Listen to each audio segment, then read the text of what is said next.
So maybe you want to... Let's get it started anyway, Arnold, yeah. So you are all very welcome to our first online version of Members Meet Members. It's great to see so many of you here. The network is still trying to keep itself out there and relevant and connecting people. And I think we're having a certain level of success, but it is only successful if you guys turn up. So it's great to see you all. It really is. Some old friends and some new faces there as well. So Daniel, lovely to see you popping in from Ireland. Give everyone a wave, as well as who else have I got? James, I haven't got you. Greg, you're there. Everyone, Guillaume. Are you in Luxembourg or in Dublin, Guillaume? You're muted. They're all muted, are they? Yeah, they are. Yeah. And so anyway, listen, without delaying everybody too much longer, I'm going to get started with Anna. Anna, would you like to start and kick off what you're all about at this moment in time? And we'll have a discussion at the end then. And if people want to connect with other people, please just ring out. Arnold has their email addresses, or you can talk to them directly. Thank you. Yes, thank you, Eva. Thank you all. Good afternoon. Well, I'll try to be 3 minutes, no more. So for those who don't know me, who am I? Well, I'm expert on longevity economy. So I'm expert on economy, longevity, and aging. I'm also be part of an aging innovation experts network, which is Aging 2.0.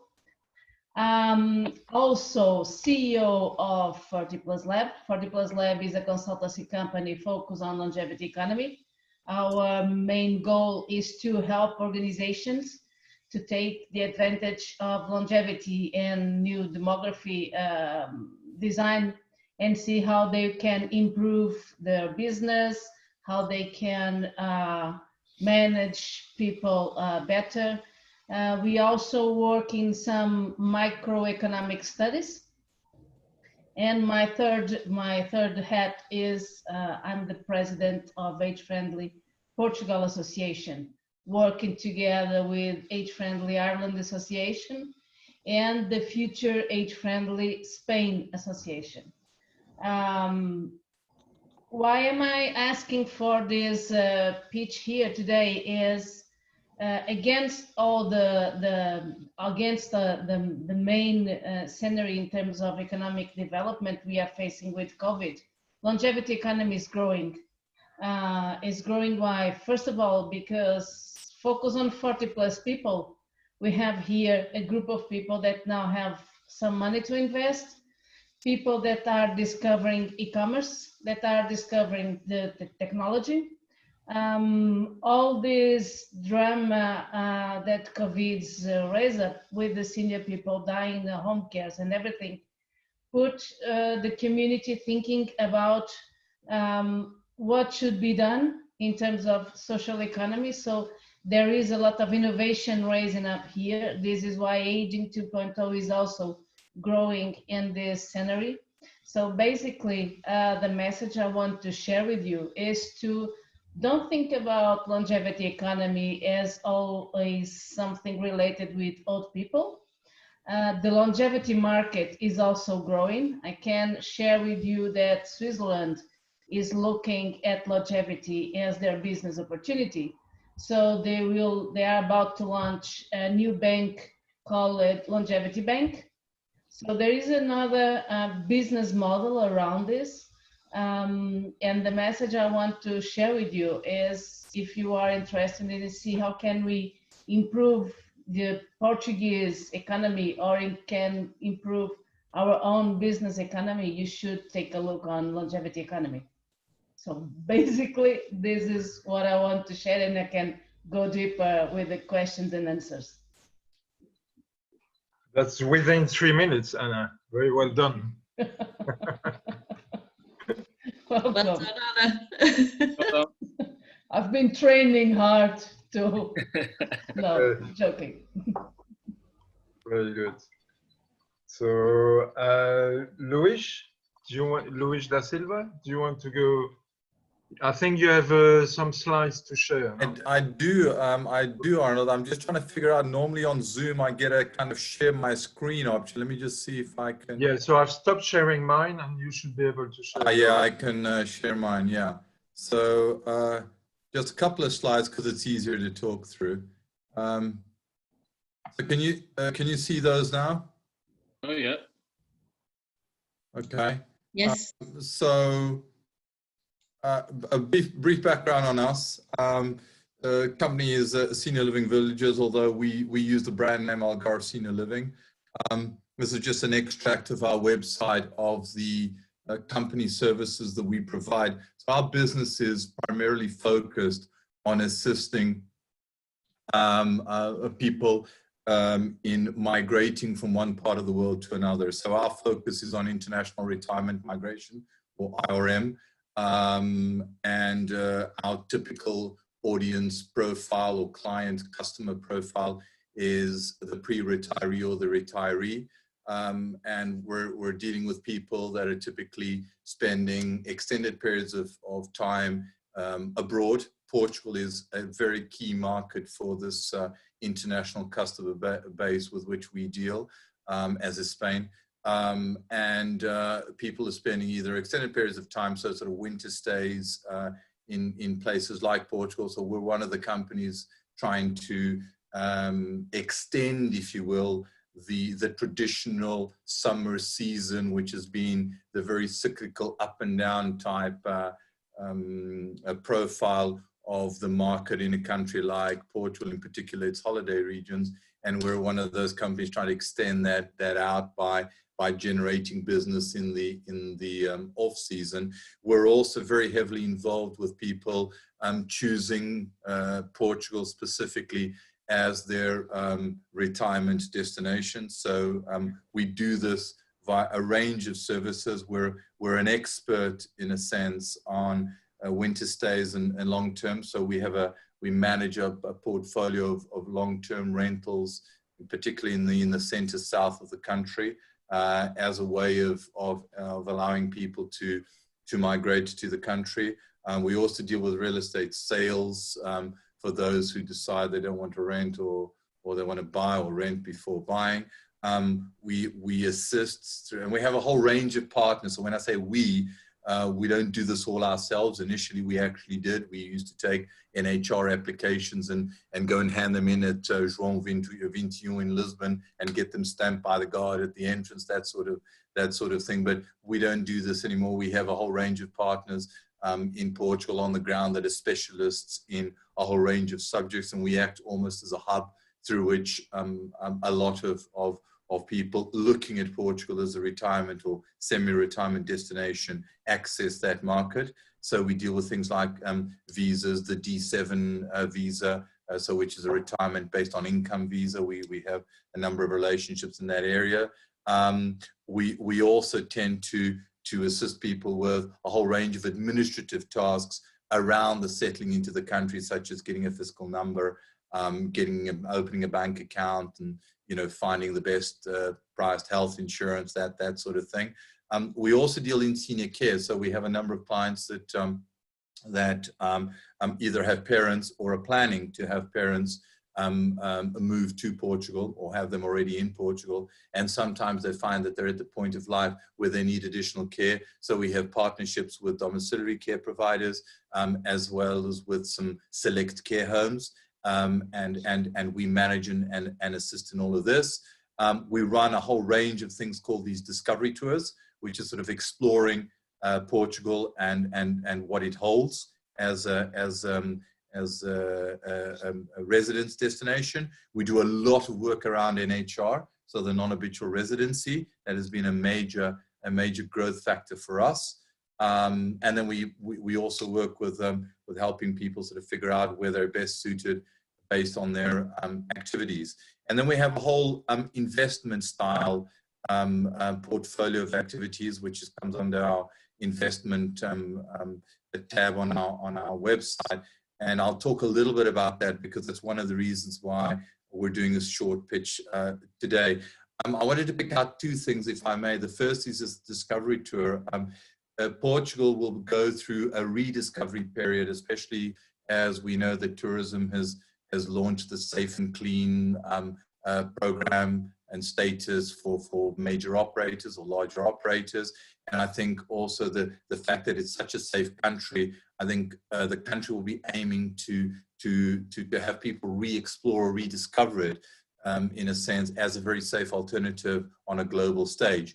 And one of the things that we do quite well is we engage with clients very early, and we help them discover Portugal, not simply from a tourist perspective, but from a lifestyle perspective. So we do a lot of these discovery tours, which are between 1 and several days, depending on how many regions people want to do. And this is a great way of people actually getting to know the country and understanding whether it's a destination for them or not. And then the other thing that we're doing is we're also investors in the market on a small scale. We've just made, or well, not just, but a couple of years ago made our first investment, which was a syndicated investment. And our objective strategically is to create a series or a network of senior living, initially independent living communities, and initially across the Algarve.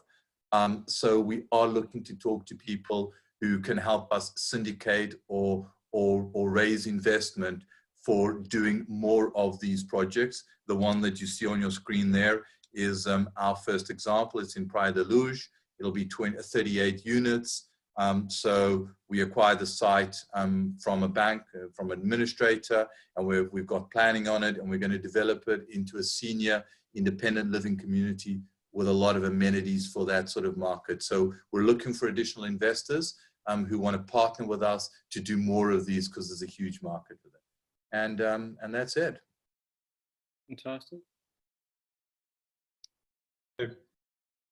Perfect. Thank you very much, Luis. Pleasure. If anybody has some comments or questions, you can put it on the chat as well, and we will take them after the presentation. So, going through the order, Jean Esteves. Jean? Hi, hello to everyone. I'm João. I wanted to make a small presentation in a different way from the other days that we were together at webinars, because we are a company that we started as a normal used car dealer in Lisbon, so buying and selling cars. But we quickly understand that the customers wanted something else. Of course, we were always focused in the premium and luxury market, and people felt that they were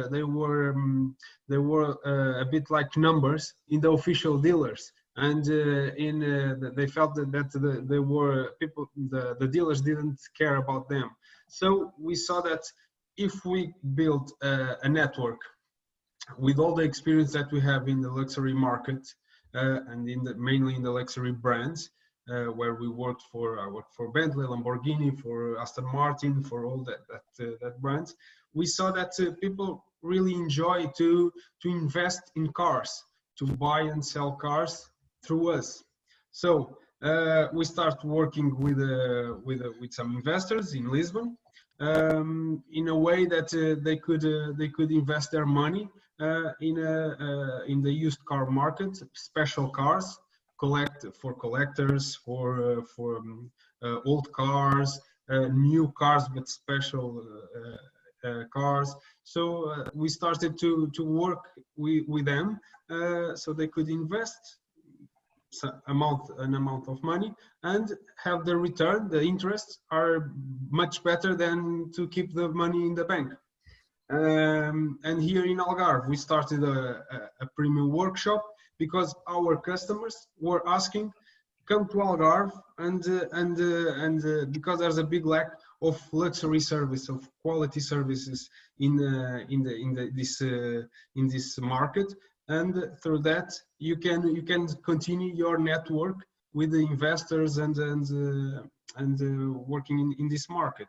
And the truth is that we started a partnership with Quinta do Lago with a guest service of Quinta do Lago. Now we are working with ACP, with ACP Classics.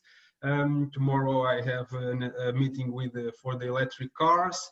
So this is a kind of a network to work with investors, to people that like cars, special cars that we we have access to them outside, abroad, and here in the national market.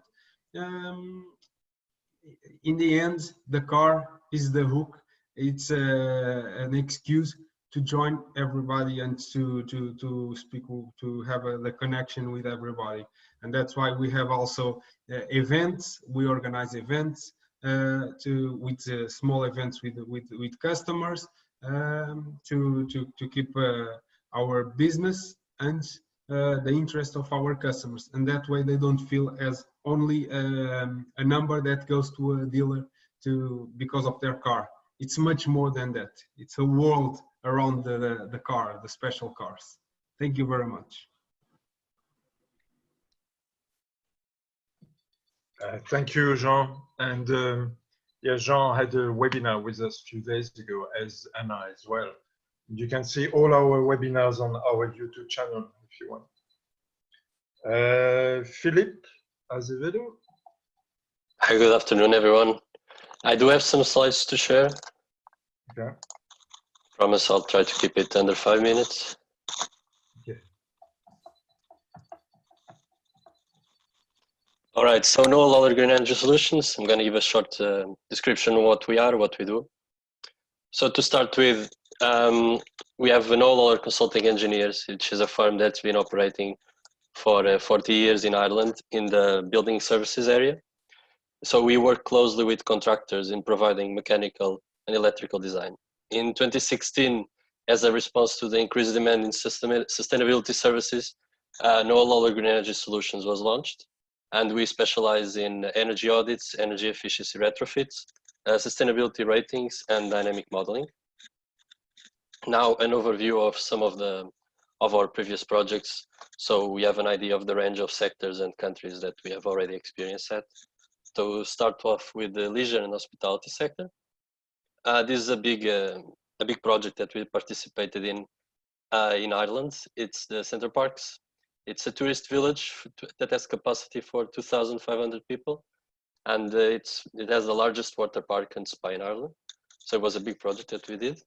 And we were responsible for the mechanical and electrical design. In the end of the project, we had 42 air handling units installed, 2 megawatts of boiler capacity, and 3 CHP units. On the retail and education sector, we have some other examples. The Rayagas shopping mall in Saudi Arabia, and also a school campus of Jeddah. Both these projects had a big focus on natural lighting, which is also a way to save on costs. On the residential side, we have another example from London. This is the Caroline House. It was a refurbishment of an old office block, plus the construction of 6 additional stories. And also in London, we have another example. It's 152 new residential apartments. In both of these cases, we provide a design review, risk mitigation, and site support services. Now, apart from working with the developers and contractors, we also help businesses reduce their energy costs and set their sustainability roadmap. So this falls more on the scope of the new company, Noel Lawler Green Energy Solutions. So let's go over basically what we do. In the first stage, we'll perform a desktop audit and review, so to better understand the building through the energy bills and metering data that you have. Then we produce a first report on opportunities. If there is an interest to pursue the project, we will conduct an investment grade audit. Well, we'll make a visit on site, reviewing the current building systems and exploring all possibilities since from technology upgrades to renewable integration, PV, and then finally doing the financial modeling to see if economically the project makes sense. In the fourth stage, we agree with the client on the project scope and the finance options. So here we have the EPC model that I will talk about in the next slide. And then obviously the implementation, the construction phase, and the monitoring and reporting stage, where we continue to give advice on new technologies and verify if the savings are achieved. So the EPC model, EPC stands for Energy Performance Contracting. And an EPC contract is a way for businesses to commit to their green agendas without having to invest any capital in it. I think this has a particular relevance during the times of economic uncertainty that we're living through today. How it works is that the energy service company, that is us, is responsible for financing, commissioning, and operating the project. during the set contract length. So we can see here in this example, during the contract length, the cost savings that come from the investment are going to be shared between us and the client. So in this case, you can see that in yellow, we have the part of the savings that is for us, that is for repaying the investment cost, and on green to the customer. At the end of the contract, the customer absorbs the whole value of the savings. This is always beneficial to the client because we always guarantee a minimal level of savings to the client. Meaning even if the savings are not verified, the client still gets paid an agreed part. This was the first public EPC contract in Ireland that we did with Dublin City Council in 2016. It was for 3 leisure centres, and it allows them to save, during the period of 8 years, 1.5 million euros and 42% on energy savings. And also this contract allowed us to win the CIPSI Award for 2020 that distinguishes the best building performance consultancy in the category of up to 50 employees. So I hope I did it under 5 minutes. Thank you very much. Thank you, Philippe. Guillaume? Yes. Guillaume Ernoux? Yeah. Very good. So I don't have slides. I will just cover a little bit what I'm doing and a few other things. So hello everybody. So I'm a management and business consultant. So what does it mean? It actually means that my mission is to help businesses partnering with the best companies and also retain their best talents. So everything starts from the vision that, you know, great organizations, successful ones, they have strong guiding principles, but they also have efficient distribution system. So my specialty from all my career is to develop partnerships. And this based on different values, strong values, the quality, the honesty, and the care. So I've been doing this for the last 15 years, mainly in Ireland, but also in the UK, in France, and in Luxembourg. So the 2 different types of offer that I've developed for clients. The first one is really much to look at partnerships inside of the company. So how a company can make a partnership, a better partnership between themselves and their talents. So what does it include? It includes 4 different things. It includes the corporate culture. So really look into the mission, the vision, the value of the company. And then move on the emotional contract side. You know, an employee is not just somebody you contract. It's somebody that can become your ambassador if you do the right things.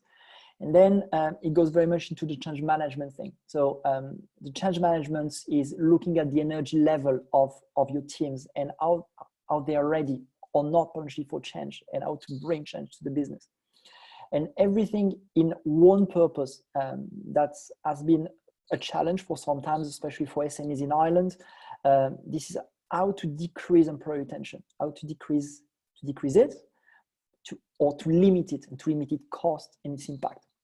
So that's the first part of the thing that I've been offering to clients. The second part is very much partnering, but externally. So partnering with other businesses. So then in this side, you are going to look at other things like corporate strategy, for instance, how to win, how to grow new markets, and how to be profitable as a company. Then when you know that, you look very much at your value proposition. You know, is it compelling for your customers? You know, what are you really selling to your customer? How are you tackling competition? How do you assess your competition? Do you know your competition? You know, things like that. Once we've seen that, you know, we go very much in detail into business planning. So it's a sales strategy. You know, how are you going to sell and to deliver something to your customers? How are you keeping your promises? How are you going to keep your customers over time? You know, and the last point is very much around channel. So the partnerships, more maybe in a technological level, the channel development. So it's what are the ecosystem of companies surrounding your business? You know, can you team up with them to either refer you new business, to resell business, or should you pick a particular type of partner if you want to go abroad? So an Irish company, I would like to go to France, let's say, or to Portugal. They may have to choose one or the other company. could be a merger and acquisition, it could be teaming up with a company, etc., etc. So how we do that? We do this mainly through a methodology that I've developed throughout the year, and I've strengthened it with the MBA in the UK. So we develop a performance score that benchmark the company current practices against the market average, and also bring the corrective actions. So with two main goals for the business: to retain better their talents, their employees, and also to allow the business to grow and scale. So, so I'm currently in Luxembourg for a client. So I've spent my lockdown here. You know, it was not maybe as scheduled, but it has been interesting at least. And I've done this for the last couple of years, mainly on my own name, but I'm using this opportunity to officially launch it as a brand, as a company. So the company will be called Partner Eye. So that's one of the first time I'm talking publicly about it. So I'm very happy to tell you about this. And also very happy to be involved, you know, with you all around Europe, you know, especially if you need support, you know, around leadership practices, you know, partnering with your talents, retain them, how you can do that, and as well on your business plan part. So how can you partner with other business, you know, to grow and partially resell your solution or your services? So thanks very much. Looking forward to chatting later. Great, thank you, Guillaume. Thank you very much. So now we go from Luxembourg to Ireland with Gerard and the last presenter. Hi guys, great meeting you all. I'm delighted to hear a few great presentations, particularly from Lewis, so I can pack my parents off to Portugal and he can look after them for me. Anyway, just getting down to what we actually do. I'm in a company called Recycled. We are a Norwegian company. What we do is we supply a technology for a landfill waste management recycling companies to convert plastics and tires into other viable products, such as like diesel or biomass fuel and things like that. Apart from the diesel side of things, we could actually you can reverse the tires into the commodity that we could reuse to generate more tires from it. So it's a great technology. My main reason for joining the IPBN is to see if I can get some clients in Portugal. I'm aware that there's 11 private landfill companies based in Portugal. They're having serious problems with plastic waste and stuff like that. And if anybody knows anybody there that can introduce me to them, it'd be great, and I'd be delighted to offer my assistance back if anybody needs any introduction here in Ireland. Thank you, Arnold. Okay, great. Thank you very much, Gerard. Lots of different business from different sectors, so that's very good. And you know, we hope that everybody present today had you know, can see some business opportunities here. So if anybody has any questions for some of the speakers or about the IPBN, or could I get all of our speakers to just say, I mean, well, Gerard, you pretty much outlined what you were looking for there, but I'd certainly love for Philippe and Guillaume and Luis and Anna to tell us exactly who their ideal clients would be or what they're looking for, because they didn't quite say that as clearly as Gerard did at the end there. So it would be great if you could share that with us. So I have experience in being in business network from the past, so I knew exactly what I have to do. So Anna, do you want to say exactly who you'd like to talk to or what you'd like to get out of, if anybody knows anybody? Yeah, basically, I can say two different kinds of clients. One of them is those who work in the real estate, tourism, bank and insurance, or those who are involved in ecosystem to promote innovation, startups. This is one of a specific clients, is one group. Another one, well, longevity economy is completely transversal, you know. So basically all the companies that work B2C they will impact by the aging. Those in the health industry also, you know, so I don't have one specific segment. That's it. Okay. Luis? I think I'm next. Yes. So Yeah. sorry, too much talking, not enough clarity, as they say. Yeah. So we really are looking for two types of collaboration opportunities. The first is quite simply plugging into customer referral networks. We already do a lot of work internationally with partners and on the ground with partners. So specifically in Ireland. Ireland at the moment is only our 7th largest market, and I think it could rank a lot higher in terms of the number of clients that we get from Irish people looking to come to Portugal, specifically in this age bracket. So request number one, anyone who knows or is involved with the sort of segment of Irish people of a certain age looking at Portugal as a destination, we'd like to talk to them. And second is the bit I talked about at the end on my slide about the Luge Living project. We really are looking to either create a fund or talk to high net worth or institutional investors about partnering with us in terms of replicating the project concept we're doing in Luge to multiple sites across Portugal, southern Portugal in particular, and possibly even Spain. So we really are, rather than doing this on a piecemeal, opportunity by opportunity basis, if we could work with someone who understands and understands the potential of the sector to fund several projects, ideal. Okay.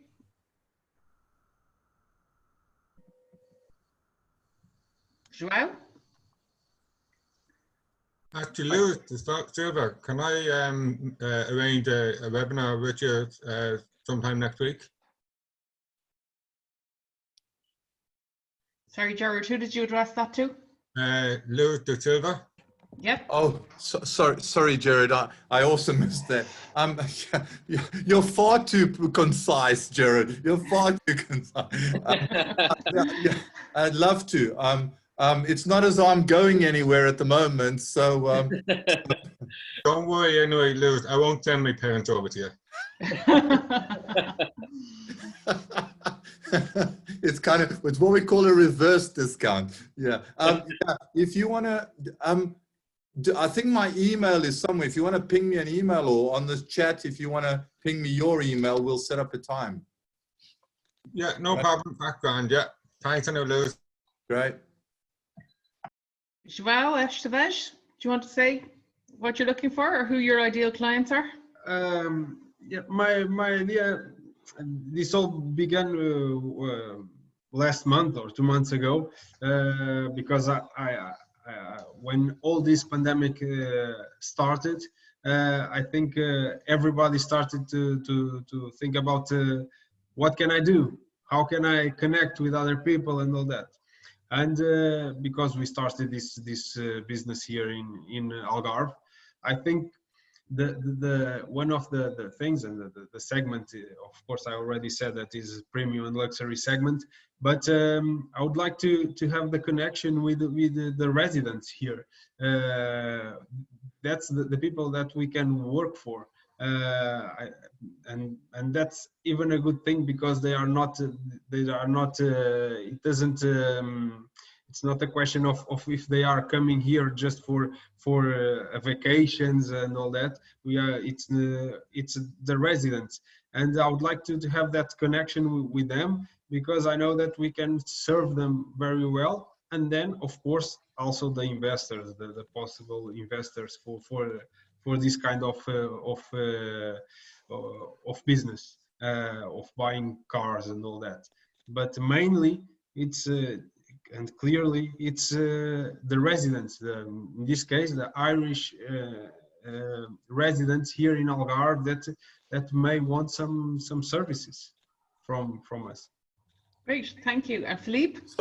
So sorry, if I could just make, so João, we'd be happy to, I don't know how many of the associations, I know you talked during Quinta do Lago and maybe Valdlobo or whatever, but if you drop me an email, I'll be happy to share with you some contacts that through which you can work. A couple of people we know in the Algarve who might have access to some interesting networks and whatever.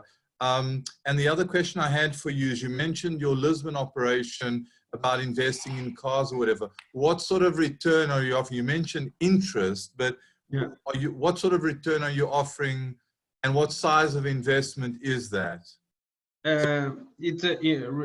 Regarding the Algarve operation, thank you very much, of course, and I think it could be very interesting to speak with you about your business, because as a network, it can be very interesting. Also, we have a lot of customers here that maybe it can be interesting to present your company also. Regarding Lisbon,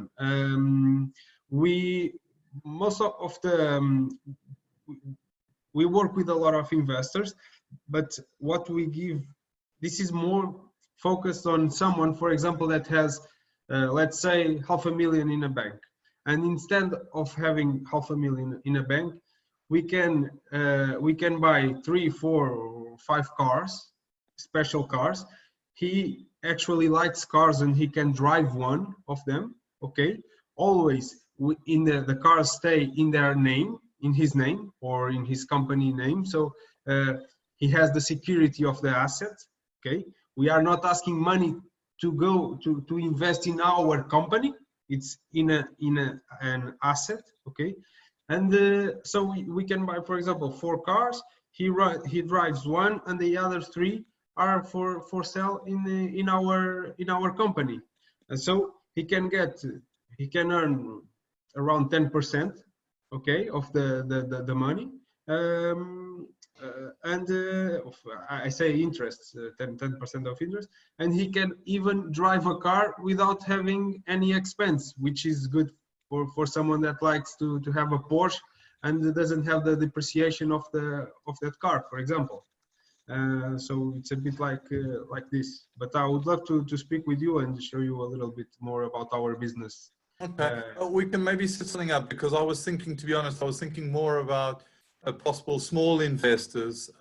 We have investors from North America, for example, that do make investments in alternative investment, things that are not, for example, real estate related, agriculture and the like. So if the entry level is small enough, this might be an interesting alternative investment, and you've got the securitization there. So maybe it's an interesting play. So yeah, okay. I mean, just again, I'm happy to, next week is free. So if we have a chat, yeah. If it goes somewhere, no problem. Perfect. Regardless of anything, Rob, I'm happy to forward you some of those contacts, which I think might be useful for you for some of the networks in the Algarve.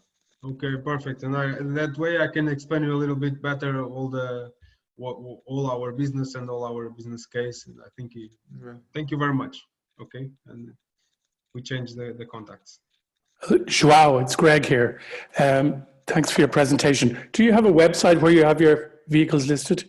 Yes, we have actually 3 or 4 different websites, because like I said, we work as a network, and so we created konzept-automobile.com for our new cars, where we have the Lamborghinis, the Ferraris, the Bentleys, all that cars, special cars, okay? You will see it. Then we should go to the next website. Then we created a Konzept Heritage for the classic cars, which we already have also a lot of cars. We have all the cars.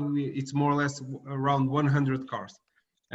For special classic cars, it's something that the investors like it. Sometimes the classic cars.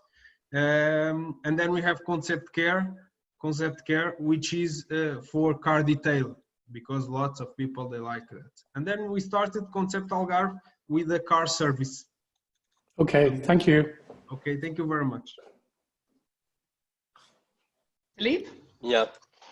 So for us, it's basically businesses that for which the energy cost is as a big share of the cost structure for the company, and also businesses that have a strong care for sustainability issues, and they have a green agenda. but for which the financing may be a problem, or the payback time of the investments may be too long for what the client is looking for. So those are the two main type of clients that would be targeting. And sorry, Philippe, are you looking for residential buildings or commercial buildings, or both? We have much more experience on the commercial side, okay, because it's bigger. They have bigger share on the energy costs, so it's easier to make an impact when the energy cost is higher. Okay, great. And then I think. Sorry, Aoife. Can I just ask Philippe?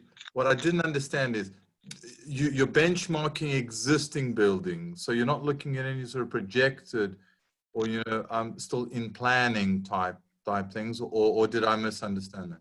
No, we do both. We do the design. We go from the design stage, and then in that case, we'll be cooperating with architects and the developers, contractors closely. Or we have the new side of the business that we already go to buildings that already exist and suggest retrofit measures and provide the financing options as well. I think the fact that you can provide financing options is really interesting, Philippe.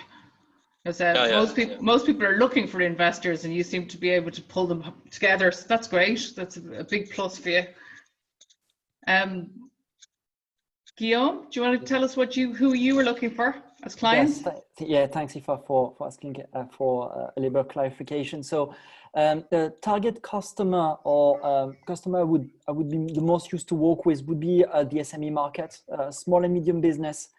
Two types of problem. The first one, and one of the biggest one, is retaining the employees. We have a lot of employees that that turnover all the time. So how can we basically keep them and make them happy and staying longer in the business? And on the other side, still SME, but can be a little bit larger company, a company that want to go abroad. So it can be an Irish business that is successful in their market, reselling. Could be a software or a service, but wants to go abroad.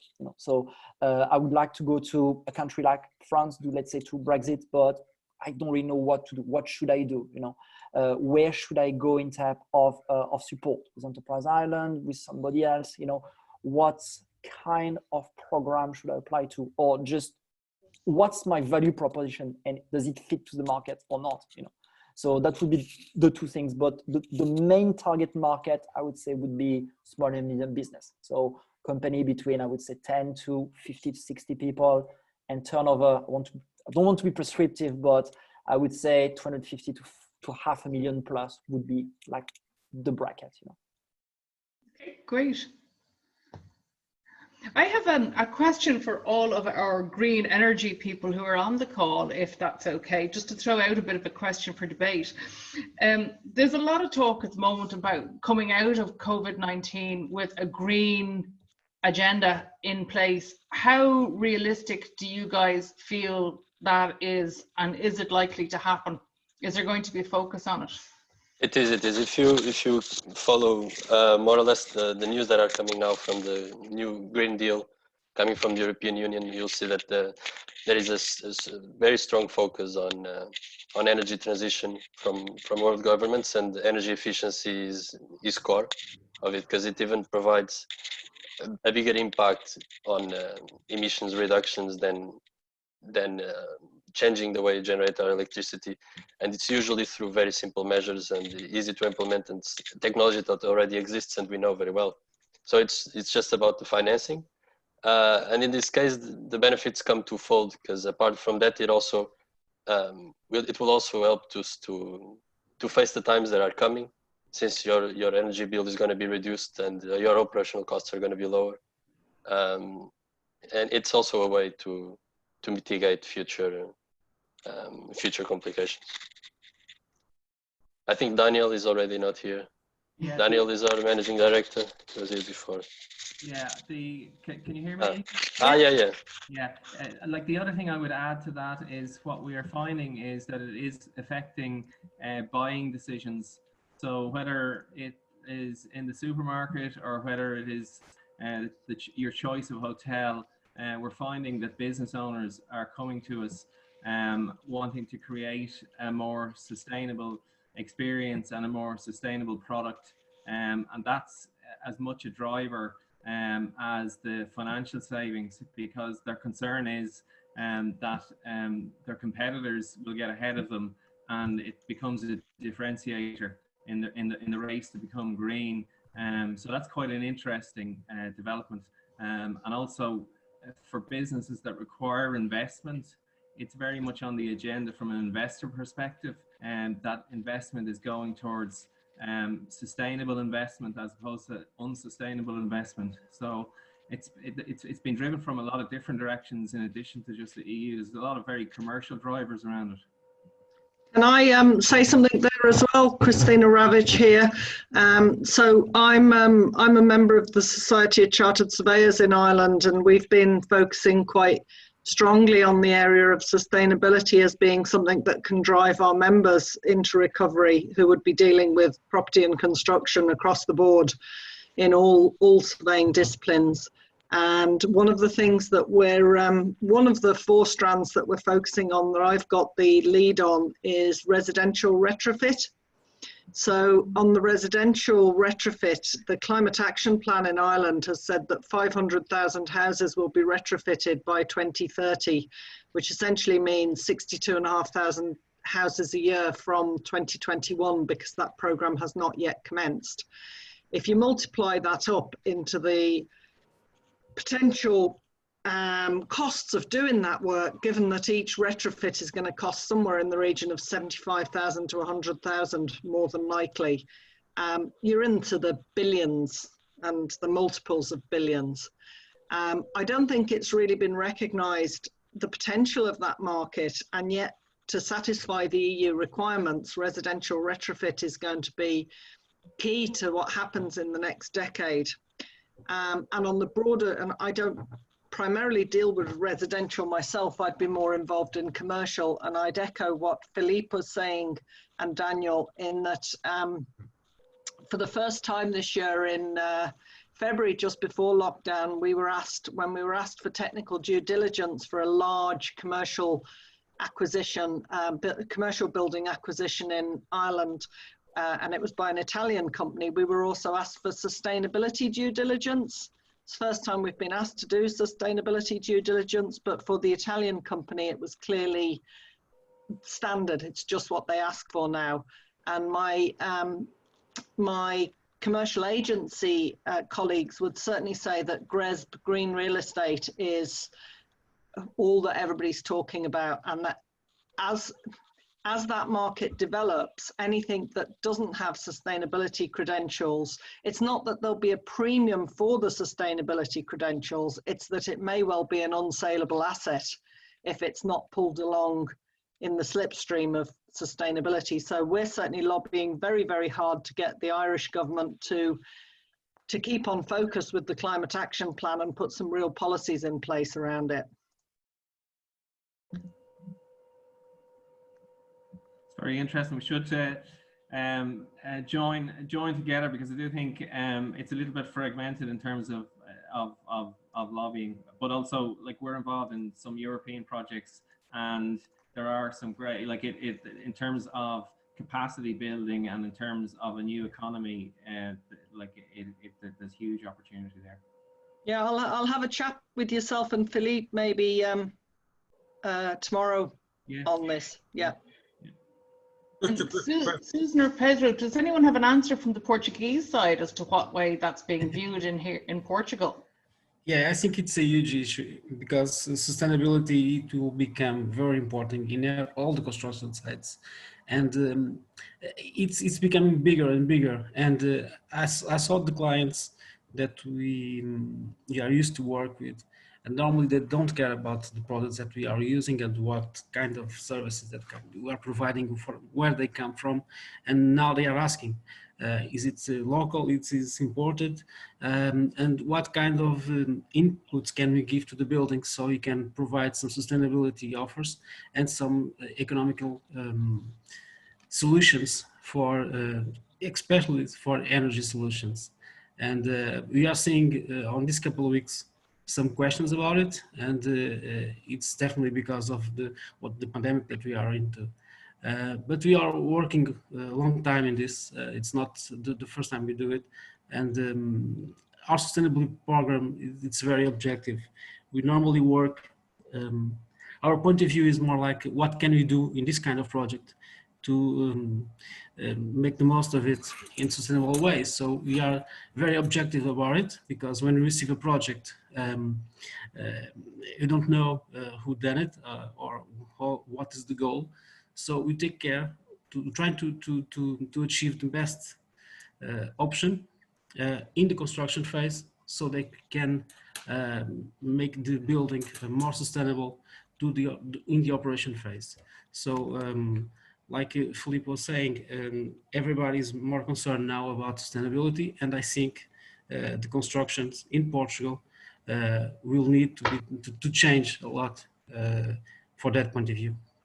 But if I may, and I'm no green expert, but I saw it with the design of our project, for example.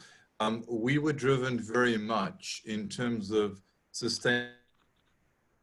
You know, if you look at some of the comments made, a lot of this is, you know, in an existing scenario would be retrofitting to try and improve energy efficiency and lower consumption, and so on.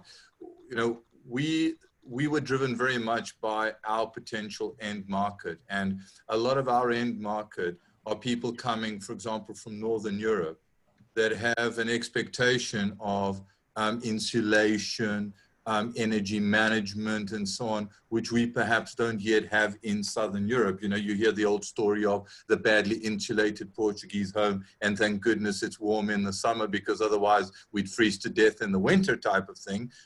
So the thing is that so our architects are Norwegian. They brought with them a whole range of expertise of best practices, whether they are or not. We think they are, some of them might be able to be improved, but they brought best practices that were portable from other markets that were already dealing, you know, in a perhaps more efficient way with this. So we actually think that a lot of this is actually linking up to the end market, because there's obviously then an expectation from that end market. There's a link between that expectation and pricing.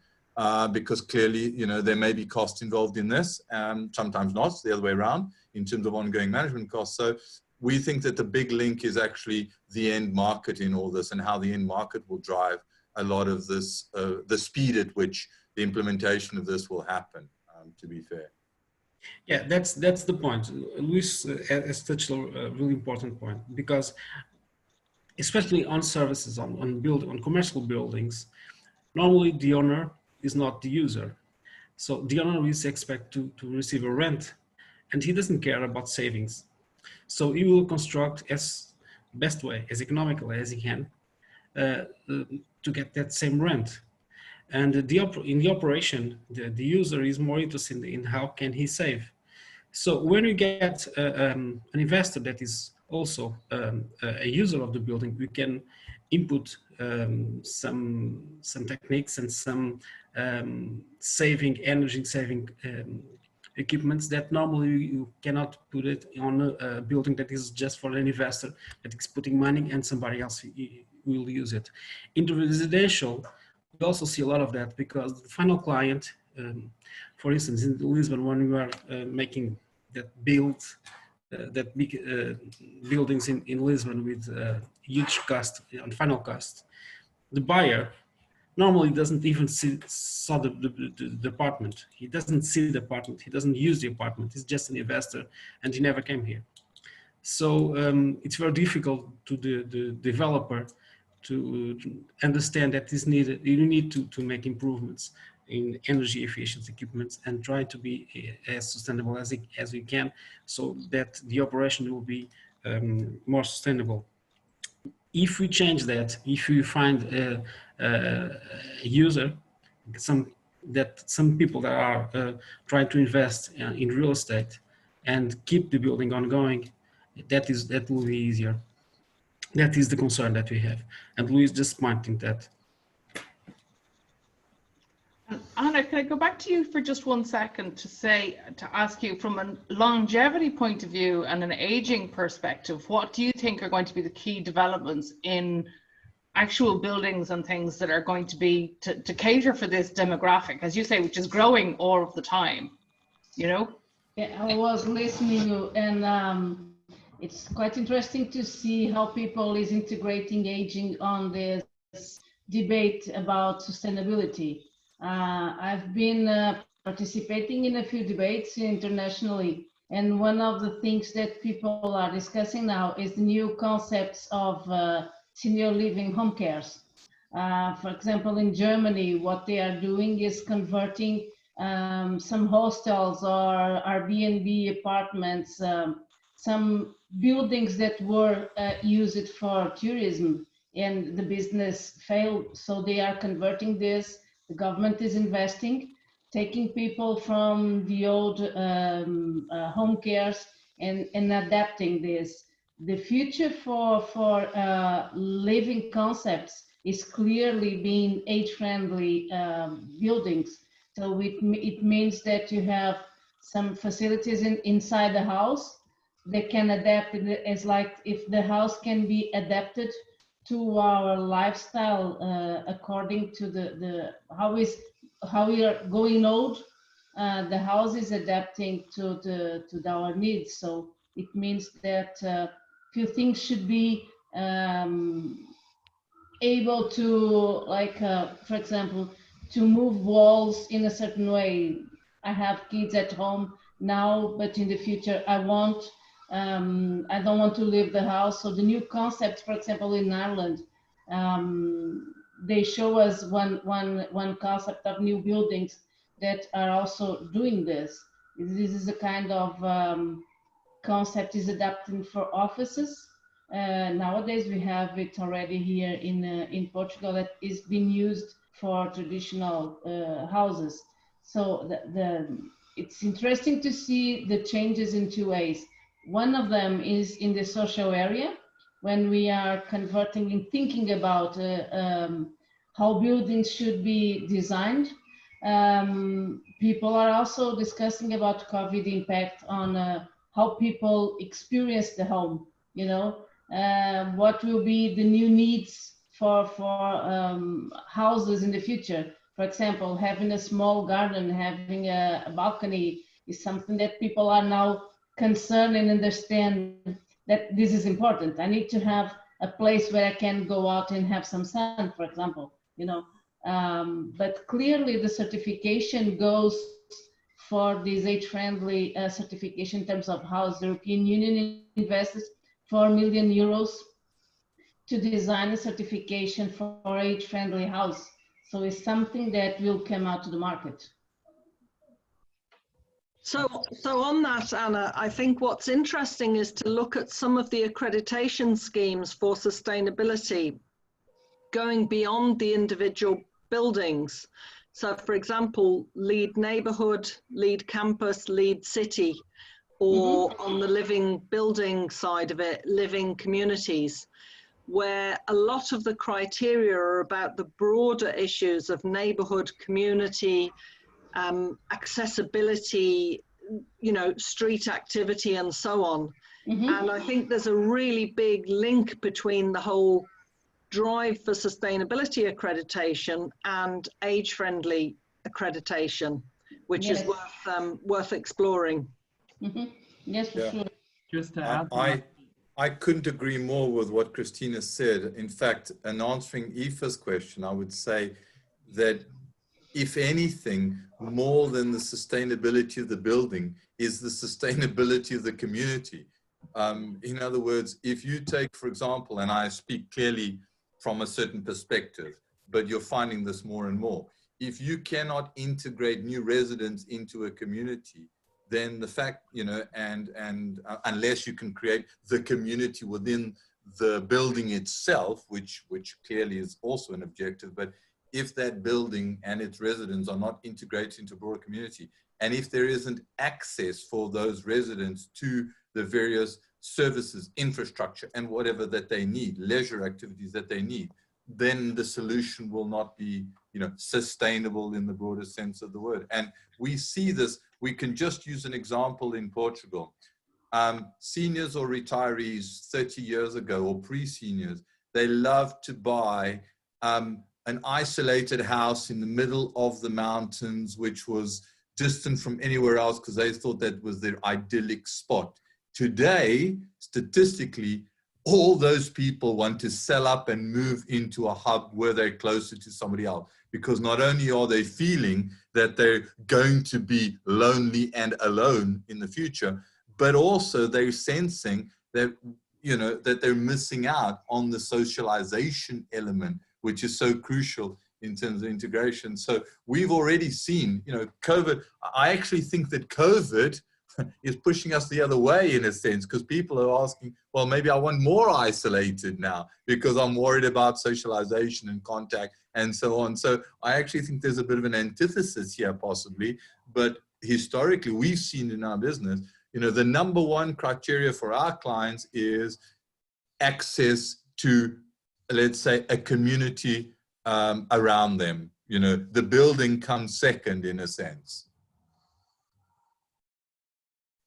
Yeah, what we have found in the UK is that they actually have a standard lifetime homes, which requires the adaptability of domestic dwellings, and so it becomes what was found really was that for you to stay in your home as you aged, it became so expensive in terms of adjustments and modifications to that place. It was, really the only option was to vacate it. So like creating soft spots for like a platform lift to get you from ground to first floor. So the planning permission, when it's given, will require that you have to comply with lifetime homes. So all of that adaptability has to be built into the home first day, so it never incurs the follow-on cost subsequently that arises should you want to stay there.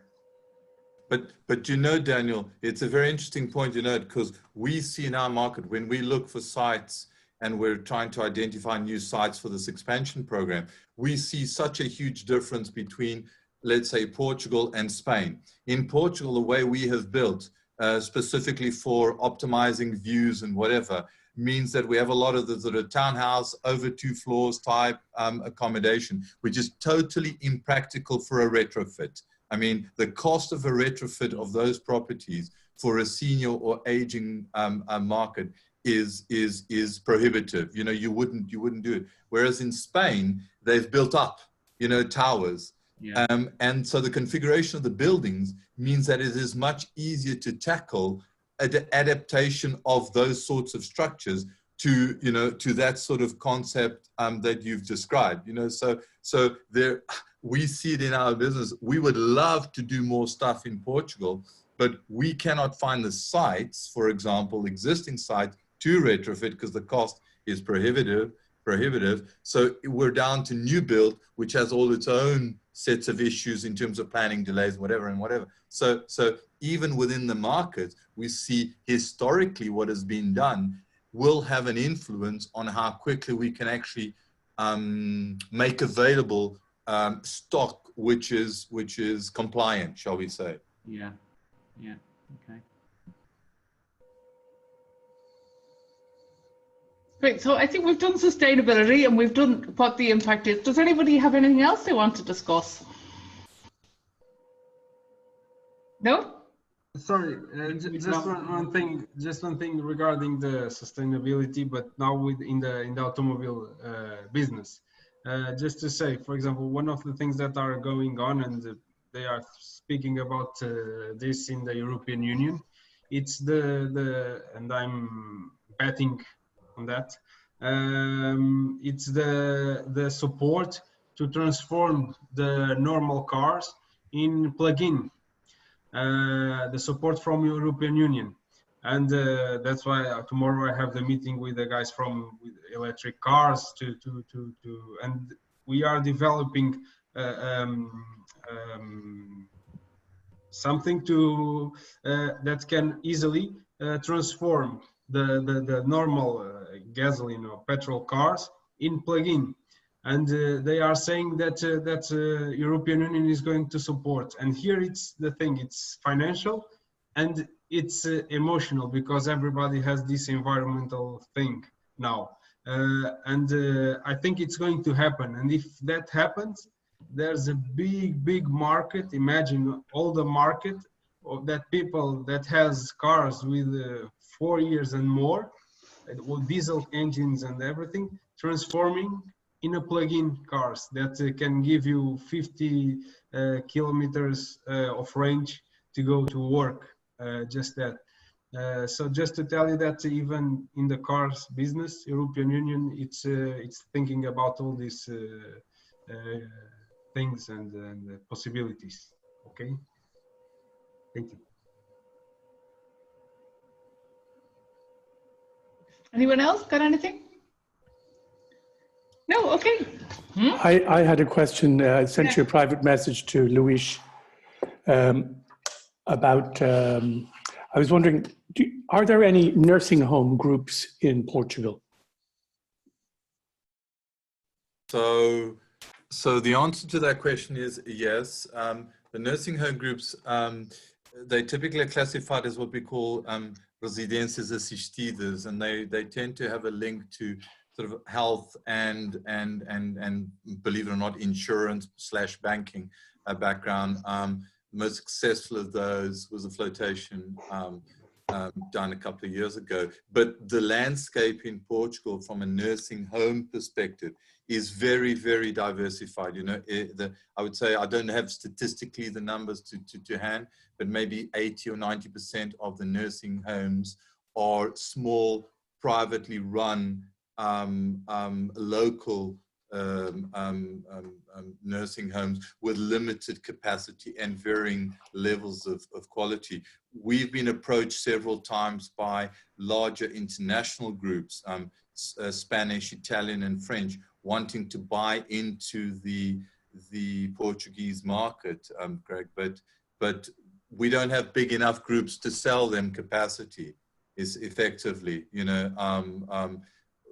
I couldn't think off the top of my head of a group that had hundreds of beds, much less thousands of beds, that could be an acquisition target. I'm not sure exactly the orientation of your question, but just to give you a perspective, it's a small market. But on the other hand, I think there's an absolutely outstanding opportunity for the creation of a group, consolidation in some way, but it will involve, greenfield site development, is my personal opinion, because there aren't enough. We had, give an example, we had a potential buyer for a privately run 88-bed care home, absolute top of the range quality, modern facilities and so on. They were desperate to sell 4 years ago. They had bank debt on the thing and they were desperate to sell, and the price was negotiable. I called up the owner. We had an interested buyer. I called up the owner, I don't know, maybe a month ago. And now the children have seen how the market, you know, what potential there is in the market, and they've decided to not sell and keep it in the family. So it's really difficult to find available inventory. Can you by any chance recall, this is probably a long shot, what kind of numbers that 80-roomed unit was selling for? I do, but I can't probably state it publicly. You can private message me later on. You can text me. We could take contact. Absolutely. I've sent you a private message in any case. Thank you very much, Luis. No problem. Great. Well, guys, I think we've done over our hour and 15 minutes, which has been super. I'm really looking forward to keeping this kind of thing going. It can be a little bit hard, I think, to manage the conversations, but we've done really well today. And thank you all so much for your participation and openness to share. I look forward to doing more of these in the future. I am looking at bringing our sustainability event that we were going to hold on the 16th of March into online for later on in the year, and I've started talking to our participants, so that should be something fun to look forward to in September through October. We'll try and do the presentations and have discussions sort of like this, but I'm just working it out at the moment. But in the meantime, if you guys have ideas or you know formats of things that have worked, please let me know. It would be great to hear from you, and I hope all of you are well and are going to do well as we come out of this pandemic and start mitigating for it rather than expecting it to disappear. It's not going to disappear, so we need to find ways of working with it rather than despite it, if you know what I mean. So thank you all very, very much. Thank you. Yeah, thank you very much, everybody. Thank you. Thank you very much. It was very enjoyable. Bye. Good work. Thank you very much. Nice to meet you, everyone. Thank you. Bye-bye. Ok, quanto é que eu tenho aqui? Tenho